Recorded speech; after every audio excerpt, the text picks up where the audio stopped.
It's probably not the list Chicago wants to be at the top of, but a new report from the University of Illinois at Chicago says the Chicago metro area is ranking as the most corrupt city in the country. The findings are based on the number of federal corruption convictions between 1976 and 2017. In that period, Chicago had more than 1,700 convictions, and second place was Los Angeles, followed by Manhattan and Miami. A new report from the University of Illinois claims Chicago is the most corrupt city in the U.S. It's based on data from the Justice Department, which looked at public corruption convictions between 1976 and 2019. During that time period, Chicago had 1,800 convictions. That's more than Los Angeles, which had the second highest total, and New York, which ranked third. The report also found that Illinois is the third most corrupt state in the country. Chicago Mayor Brandon Johnson backtracking on a campaign promise. Today, he's proposing a big property tax increase to balance next year's budget. I have been saying this for months. Higher property taxes are coming to Chicago. And we only have to take a small trip down memory lane to look at the original way Brandon Johnson thought he was going to get this money and the promise that he made not to raise property taxes. With a $1 billion investment into our schools, into jobs, healthcare, safety, and transportation. And I'm doing all of this without raising property taxes. Right there, he's telling everyone, don't worry about it. We're not going to raise property taxes because we're going to get the funds from these revenue sources. Take a look at this. Brandon Johnson would raise many other taxes, including a first-ever Chicago income tax on those making $100,000 a year, a new $98 million jet fuel tax on airlines, what he calls a mansion tax on home sales, a $100 million tax on banks and securities trading, a lot of which would certainly leave town, another $30 million tax added to Chicago's already highest in the nation hotel tax, and a $40 million surcharge on Metro commuter rail tickets. At the county board, Johnson sponsored a resolution to decrease funding of police. None of those tax proposals got passed. The Chicago income tax didn't get passed. The people of the city of Chicago said no. The jet fuel tax had to be approved at the federal government. They said no.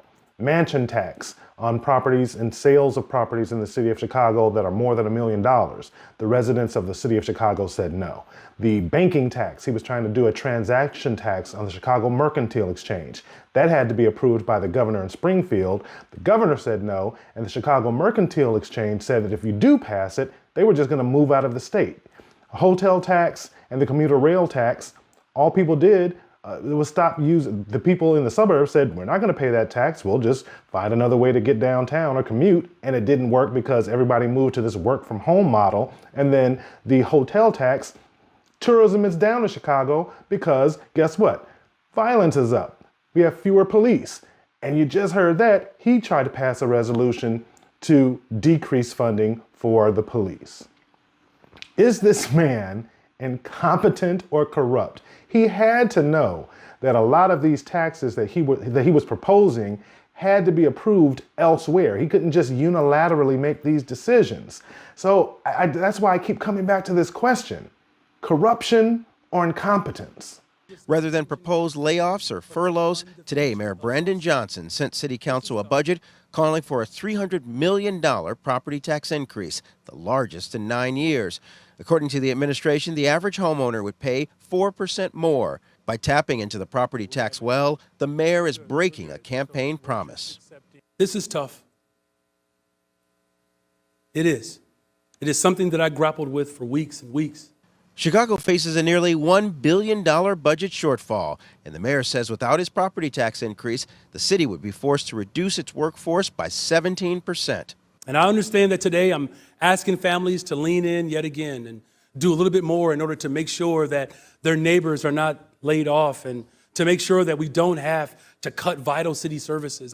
We will continue to invest in our priorities so that we can build the future that we all want for a better, stronger, safer Chicago. You know what, Mayor Brandon Johnson? Cut it out with the pulling on people's heartstrings about, oh, the people of Chicago don't want to see their fellow Chicagoans get laid off. They don't want to see their fellow Chicagoans lose their jobs. The reason why this city has a $1 billion deficit is because you spent $600 million on the migrant crisis. When the entire city was telling you, don't do it, stop spending our money, you're going to bankrupt this city. You did it anyway. The pie is big enough to take care of everybody, right? All we have to do is grow the economy and we can take care of everyone, right? And guess what? Everyone who's a citizen in the city of Chicago who voted for Brandon Johnson, who said you voted for Brandon Johnson because you wanted to see a black man sitting in that seat. Guess what? Now it's time for you to pay the bill. He told you he was going to spend that $600 million the way he wanted to, whether you liked it or not. He told you he was going to come up with all these tax revenues to cover the spending, and it didn't work. And now he's tried to pull every card out of the deck. He's tried to pull every rabbit out of his hat. And guess who's got to pay that bill? You do. You, the citizens of the city of Chicago. And then he had the nerve to say in his press conference, oh, well, I went ahead and kept my campaign promise and I hired 200 more detectives.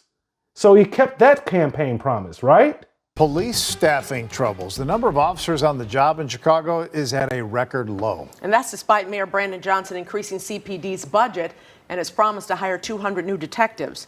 WGN investigative reporter Ben Bradley has found some of the mayor's claims on policing don't add up. The backlog has grown as the number of officers has shrunk. In 2018, Chicago had more than 13,200 sworn officers. Today, that number has dropped to 11,580, a decline of nearly 13%. Amidst a city budget crisis, WGN Investigates has learned the Police Training Academy is not holding classes for new recruits in October or November, but one is scheduled for December. You may remember the campaign promise from Mayor Brandon Johnson.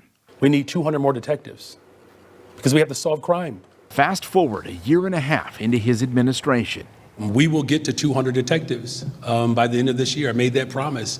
He better hurry. City data show there were 1,102 detectives the month he took office. Now there are just 2 more. Call 911. Not only do you get a delayed response, in many cases, you don't get a response at all. I would say those words today are hollow words. To say that you've made these promotions and not hiring new officers, you're just playing a shell game with the numbers. Yeah, you would think if he said, we are going to have 200 more detectives, that there would be 200 more detectives, and clearly there isn't. So we'll see how he chooses to rationalize that. The mayor's office now claims the campaign promise was for 200 new detectives, not 200 more detectives. Every tax proposal that he proposed while running for mayor, he wasn't able to get that passed. When he gets elected as mayor, he winds up spending over $600 million on migrants and tells you, the taxpayer, don't worry about it. We're going to grow the economy. It'll be fine. Fast forward almost 18 months later, now the city has a $1 billion budget deficit. And now he's telling you, the citizens, that you have to pay for it in the form of higher property taxes, which he campaigned on not doing. And then when he's called on the carpet about the promise that he made to hire 200 new detectives to solve crime, his campaign comes back and says, we said we were going to hire 200 detectives, not 200 new detectives. Chicago. Anyone listening under the sound of my voice who lives in Chicago, you need to march down to City Hall tomorrow and demand either change or this mayor needs to resign. He has dropped the ball at every single time that he has had to make a decision. And the only people who are being hurt are the citizens of Chicago. This is ridiculous. And guess what? Chicago is not the only city going through this. I'm going to cover some more of those cities after the election coming up on Tuesday. Thanks for hanging out. If you're still here, you know what I'm going to ask you to do. Subscribe, share this video, give it a thumbs up, and go down in the comment section and let me know. Do you think this mayor is corrupt, incompetent, or both? I'll catch you at the next one.